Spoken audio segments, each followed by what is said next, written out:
আসসালামু আলাইকুম রহমতুল্লাহি অবরকাতুহ।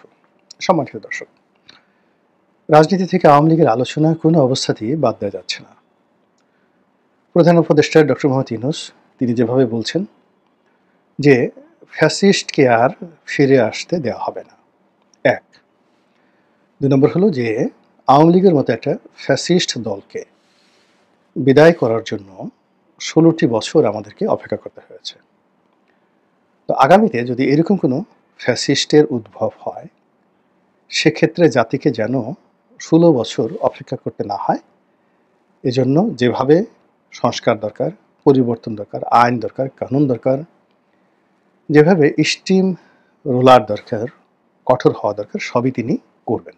এই হলো তার মোদ্দা কথা। তার যারা সহযোগী রয়েছেন, তার পক্ষে যারা কথাবার্তা বলেন, তাদের মুখে দৈনিক যদি ১০০টি কথা হয় রাজনীতির কথা, সেখানে দেশ নিয়ে তেমন কোনো কথাবার্তা নেই, এনসিপি নিয়ে কোনো কথাবার্তা নেই, বিএনপি নিয়েও কোনো কথাবার্তা নেই। কেবলই মাত্র Awami League, Awami League, Awami League, Sheikh Hasina, Sheikh Hasina, Sheikh Hasina, fascist, fascist, fascist. এর বাইরে যারা সরকারের যাকে বলা হয় মাউথ স্পিচ হিসেবে কাজ করেন, তারা তো সবাই মোরলেস সবাই আওয়ামী লীগের যত কুৎসিত ভাষায় গালাগাল দেওয়া যায় সেভাবে গালাগাল দিচ্ছেন।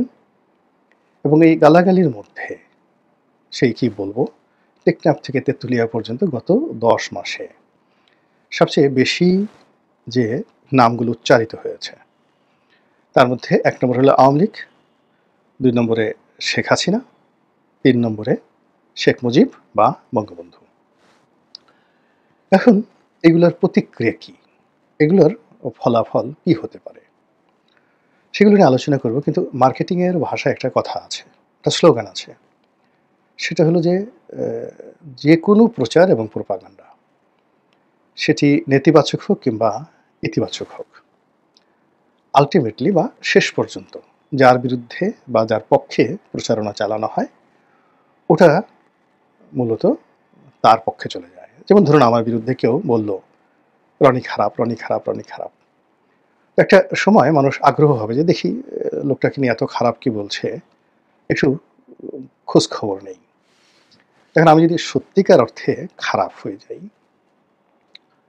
তখন এই সমাজে কিন্তু ভালো মানুষের চেয়ে খারাপ মানুষের সংখ্যা বেশি।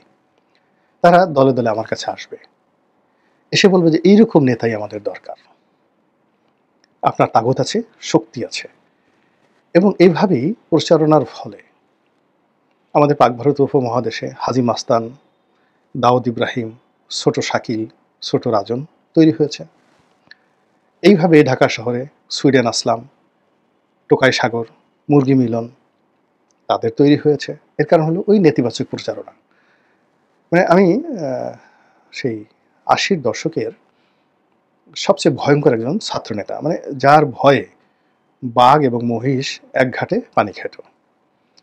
তো আমি নাম বললাম না, সেই ছাত্রনেতার যিনি বস, তিনিও ওইরকমই বাঘে মহিষে তার নামে পানি খেত, কিন্তু তিনি অনেকটা পলিটিক্যাল লিবারেল। আর যার কথা বলছি তিনি মানে চরিত্রের যত মন্দ দিক আছে, খুনি বলেন, ধর্ষক বলেন, চাঁদাবাজ বলেন, সব ওই সেই গুন্ডা ছাত্র নেতার সম্পর্কে সেই এরশাদ জামানাতে ঢাকা বিশ্ববিদ্যালয়ে খুবই নামকরা ছাত্রনেতা অভিষেক ছিল। তো আমি আমার বাসায় একদিন বেড়াতে গেছেন সেই যে মহাগুন্ডার যিনি বস বেড়াতে গেছেন। তো আমি তাকে বললাম যে ভাই, ও আসলে কেমন, ওর তো এরকম এরকম এত খুন করেছে, খারাপই করেছে। উনি বলেন যে একেবারে বেগু ভুয়া, ও জীবনে একটা মুরগিও জবাই করেনি কখনো, মুরগির রক্ত দেখলে ছটফট ছটফট করে সে মানে আত্মহত্যা করার মতো অবস্থা হয়ে যেত, এরকম একটা ছেলে। তো তাকে বানিয়ে দেওয়া হয়েছে বাংলাদেশের সর্বকালের সেরা গুন্ডা। এবং সে যদি কোথাও টেলিফোন করত, সঙ্গে সঙ্গে সেখানে কান্নার রোল পড়ে যেত। এরকম অসংখ্য ঘটনা আছে। তো আপনি যখন কারো বিরুদ্ধে প্রচারণা করবেন, তখন ওই মন্দ লোকগুলো তার আশেপাশে যাবে এবং তাকে গ্যাং লিডার বানিয়ে তারা অপকর্ম করবে। আর সে সেই মন্দ না হয়েও সেই গ্যাংদের যারা অর্জিত সেই ধনসম্পদ, সেগুলো পায়ের উপর পা তুলে সে খাবে। এই গেল মন্দ প্রচারণার।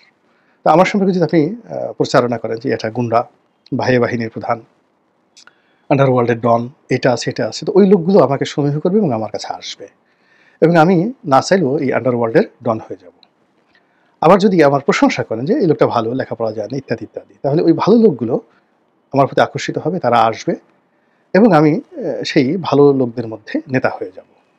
তাহলে আপনি যাই করেন না কেন, আল্টিমেটলি কিন্তু পুরো জিনিসটাই আমার পক্ষে চলে আসছে। তো এইভাবে এখন আওয়ামী লীগ সম্পর্কে যে প্রচারণা চালানো হচ্ছে সরকারের পক্ষ থেকে, সরকার সমর্থকদের পক্ষ থেকে, শেখ হাসিনা সম্পর্কে যে প্রচারণা হচ্ছে, শেখ মুজিব সম্পর্কে যা চালানো হচ্ছে, আলটিমেটলি পুরোটা তাদের পক্ষে চলে যাচ্ছে। আর এই পক্ষে চলে যাওয়ার কারণে যেটা হচ্ছে আওয়ামী বিরোধী শক্তির মধ্যে একটা আতঙ্ক, ভয় তৈরি হচ্ছে। এবং ভয় খুব খারাপ জিনিস। ধরুন আপনি মাঝপথে আপনি কোথাও যাচ্ছেন গভীর রাতে, অমাবস্যা রাতে, হঠাৎ করে আপনার মনে হলো যে সামনে যে একটা তাল গাছ আছে, তাল গাছে একটা ভূত আছে, আর তাল গাছের সেই রাস্তার উল্টো দিকে একটা বট গাছ আছে, সেই বট গাছে একটা পেতনি আছে। তো আপনি খুব জ্ঞানী গুণী বৈজ্ঞানিক, কিন্তু ওই রাতে আপনার মনে হলো যে এই ভূতটি, আপনি ছোটকালে গল্প শুনেছেন, সে রাত 12টার পরে একটা পা বট গাছে রাখে আর পেতনি তার আর একটা পা এ তাল গাছে রাখে।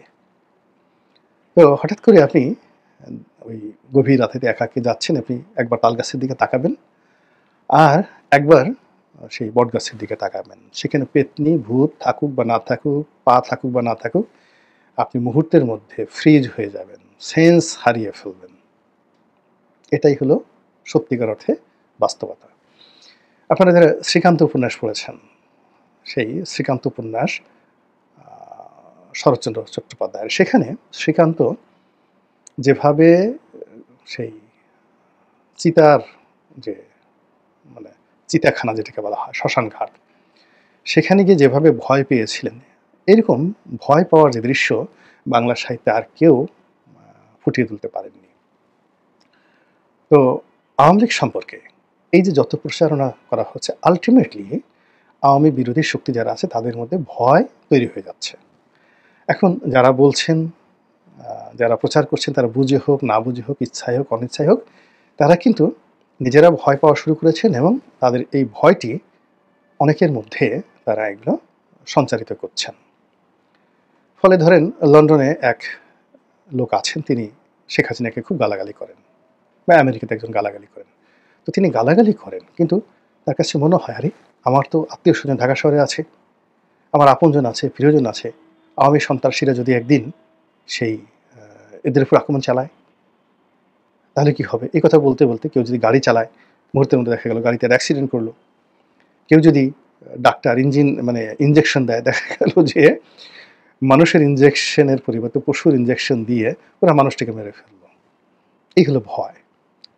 তো এই গেল একটা সাইড, আওয়ামী লীগ সম্পর্কে আতঙ্কের একটা সাইড।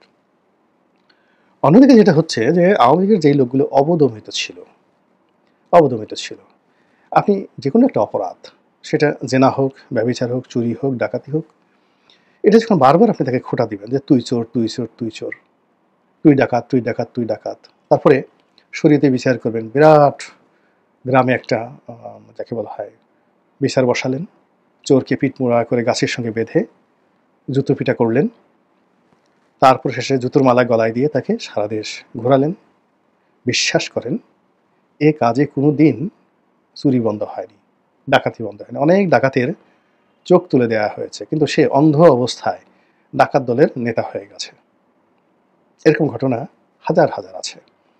তো এইরকম ঘটনায় যেটা হয় সেটা হলো ওই যে যারা অন্যায় করে, অপরাধ করে, ওদের সাহস বেড়ে যায়, শক্তি বেড়ে যায়, এবং একটা মানুষের সবচেয়ে বড় যে সম্পদ সেটা হলো তার লজ্জা, শরম, হায়া। তো মানুষ যখন এরকমভাবে প্রকাশ্যে লাঞ্ছিত, অপমানিত হতে থাকে, তখন তার এই লজ্জা, শরম, হায়াটা চলে যায়, সে বেহায়া হয়ে পড়ে। এবং বেহায়াদের মতো এরকম ভয়ঙ্কর প্রাণী এই মহাবিশ্বে আর নেই। সাপ বলেন, শকুন বলেন, ঈগল বলেন, প্রকৃতির যত হিংস্র প্রাণী আছে তাদের মধ্যে বেহায়া যদি হয়, সেটা পশু হোক, পাখি হোক বা মানুষ হোক, যার লজ্জা শরমটা চলে গেছে, তার মতো ভয়ঙ্কর প্রাণী আর হতে পারে না। এখন আওয়ামী লীগের যে সমস্ত লোকজন পালিয়ে গেছে, পালিয়ে আছেন, অন্যায় করেছেন, তারা এই গত ১০ মাস ধরে অনেকে অনুতপ্ত ছিলেন, অনেকে চিন্তা করছেন তওবা করব, অনেকে বলছেন যে না, আমি আর যা কিছু হচ্ছে এটা আমারই প্রাপ্য। কিন্তু যখন এই বিষয়গুলো নিয়ে বারবার আওয়ামী লীগ বলতে বলতে এমন অবস্থা হয়ে গেছে, এখন দেখা যাচ্ছে যে আওয়ামী লীগের বিরোধী যে মুখগুলো, সেটা সোশ্যাল মিডিয়াতে, বিশেষ করে ফেসবুক, ইউটিউব, এখানে আওয়ামী বিরোধী গ্রহণযোগ্য মানে জনপ্রিয়তা আছে এরকম মুখের সংখ্যা হাইয়েস্ট ৫ থেকে ৬টি, নট মোর দ্যান দ্যাট। কিন্তু এই ৫ থেকে ৬টি মুখকে মোকাবেলা করার জন্য ৫-৬০০ মানে 100 টাইমস ৫ থেকে ৬০০ আওয়ামী মুখ নতুন করে চলে আসছে, যাদের অনেকের বিরুদ্ধে পালানোর অভিযোগ, অনেকের বিরুদ্ধে দুর্নীতির অভিযোগ, সব কিছু বাদ দিয়ে এখন তারা আওয়ামী ন্যারেটিভ তৈরি করছে, আওয়ামী লীগের পক্ষে কথা বলছে, ডক্টর মোহাম্মদ ইউনূসের বিপক্ষে কথা বলছে, আওয়ামী যারা বিরোধী লোক তাদেরকে হুমকি দিচ্ছে, ধামকি দিচ্ছে। এবং যে সমস্ত লোকদের প্রচার প্রোপাগান্ডার কারণে আওয়ামী লীগের পতন হয়েছে, উল্টোভাবে এখন তাদেরকে তারা হুমকি ধামকি দিয়ে তাদের জীবনকে তছনছ করে দিচ্ছে।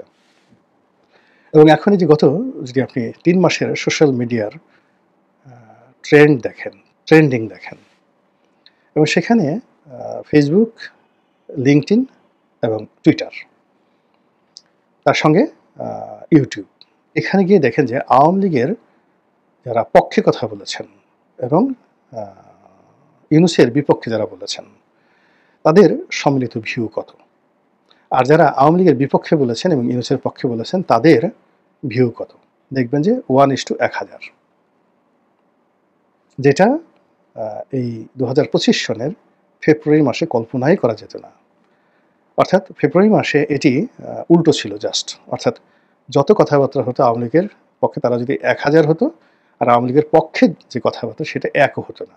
এখন এটা আপনি গিয়ে দেখেন, ট্রেন্ডিংটা দেখেন, যারা ফেসবুক নিয়ে গবেষণা করেন, ইউটিউব নিয়ে গবেষণা করেন, এবং এটা এমন ভয়ঙ্কর অবস্থায় পৌঁছে গেছে, স্বয়ং প্রধান উপদেষ্টা, তিনি জাতিসংঘ অথবা কোনো আন্তর্জাতিক সংস্থার কোনো ভদ্রমহিলা, খুবই উচ্চ পদস্থ ভদ্রমহিলা, তার সঙ্গে দেখা করেছেন তার কার্যালয়ে, এবং তিনি সেখানে এই যে অপতথ্য, অপপ্রচারণা, এটা বন্ধ করার জন্য তিনি সেই জাতিসংঘ বা ওই ওনার যে ভদ্রমহিলা যে প্রতিষ্ঠান তার সহযোগিতা কামনা করেছেন। তো বুঝেন যে তার অবস্থা এখন কোন পর্যায়ে পৌঁছে গেছে।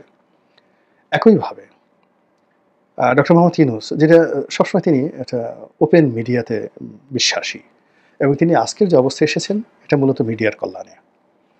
তো তিনি ফেসবুকের যারা মালিক পক্ষ, মেটা, ফেসবুকের মূল কোম্পানি মেটা, তো মেটার কিছু কর্তা ব্যক্তি, হর্তাকর্তা, তারা ডক্টর মোহাম্মদ ইউনূসের সঙ্গে দেখা করেছেন। তো তিনি সেখানেও আবেদন করেছেন, যে আবেদন শেখ হাসিনাও করেননি। শেখ হাসিনার মন্ত্রী পলক বা অন্যান্য যারা আছে তারা মেটাকে ঘুষ দেওয়ার চেষ্টা করেছে, বিজ্ঞাপন দেওয়ার চেষ্টা করেছে, মেটাকে ম্যানেজ করার চেষ্টা করেছে, কিন্তু মেটার কাছে কখনো অসহায়ত্ব প্রকাশ করেনি। কিন্তু ডক্টর মোহাম্মদ ইউনূস মেটাকেও খুব অনুনয় বিনয় করে, আমি মুরব্বী মানুষ, এরকম একটা জায়গাতে আসছি, যা কিছু হচ্ছে তোমরা আমাদেরকে সহযোগিতা করো। এবং আমেরিকান যে কোম্পানি, এগুলো তারা কিন্তু সাধারণত মজা নেয় যখন আপনি মেটা বা ইউটিউব, সেখানে কোনো একটা বিষয় আপনি ট্রেন্ডিং করতে পারেন, কোনো একটা মতাদর্শকে, যে মতাদর্শের ফলে মানুষের মনে ফেয়ার অ্যান্ড গ্রিড তৈরি হয়, লোভ এবং ভয়। সেই লোভ এবং ভয় থেকেই কিন্তু ওদের যত ব্যবসা, মানে এটা কিন্তু ইন্টারন্যাশনাল, মানে যাকে বলা হয় স্ট্র্যাটেজি, মানে যারা এই সোশ্যাল মাধ্যম চালান, সামাজিক মাধ্যম চালান, ওই মালিক পক্ষের প্রথম কাজ হলো যারা ভয় তৈরি করতে পারে, আতঙ্ক তৈরি করতে পারে, এবং যারা মানুষকে লোভ দেখাতে পারে, তাদেরকে তাদের যে এআই সিস্টেম প্রমোট করে। এবং ওই যে ভয় থেকে তাদের মার্কেটিং শুরু হয়, লালসা থেকে তাদের মার্কেটিং শুরু হয়। এবং যে সমস্ত মানুষ ভীত সন্ত্রস্ত, গিয়ে দেখবেন ওই তাদের সামনে যে সকল প্রোডাক্টের বিজ্ঞাপন আসে, ওই ভয় দূর করার প্রোডাক্ট। যে সমস্ত মানুষ লোভী, তাদের সামনে গিয়ে দেখবেন যে বিভিন্ন সেই লোভ সংক্রান্ত, সেটা নুড ফিল্ম হোক কিংবা জুয়া হোক, এই ধরনের বিজ্ঞাপন তাদের সামনে আসতে থাকে। এবং এটাই সামাজিক মাধ্যমের সবচেয়ে হাই ভ্যালু বিজ্ঞাপন পলিসি। যখন তারা কোনো দুর্বল একটা শ্রেণীকে পেয়ে যায়, তখন সেখানে তারা এই ধরনের যে বিজ্ঞাপনগুলো তারা কালেকশন করে যেগুলো রেট অনেক, অনেক বেশি। তো এখন মেয়েটা বুঝে গেছে বাংলাদেশে যে এখন কারা শেখ হাসিনাকে ভয় পাচ্ছে, কারা আওয়ামী লীগকে ভয় পাচ্ছে। তো এই কারণে তারা এটাকে আরো ব্যবসায়িকভাবে প্রমোট করা শুরু করে দিয়েছে। যারা সামাজিক মাধ্যম নিয়ে গবেষণা করেন, যারা সামাজিক মাধ্যম নিয়ে ব্যবসা-বাণিজ্য করেন, তারা অবশ্যই এই বিষয়টা আমার চেয়ে ভালো জানেন। মহান আল্লাহ আমাদের সবাইকে হেদায়েত দান করুন এবং হেফাজত করুন। আসসালামু আলাইকুম ওয়া রাহমাতুল্লাহি ওয়া বারাকাতুহু।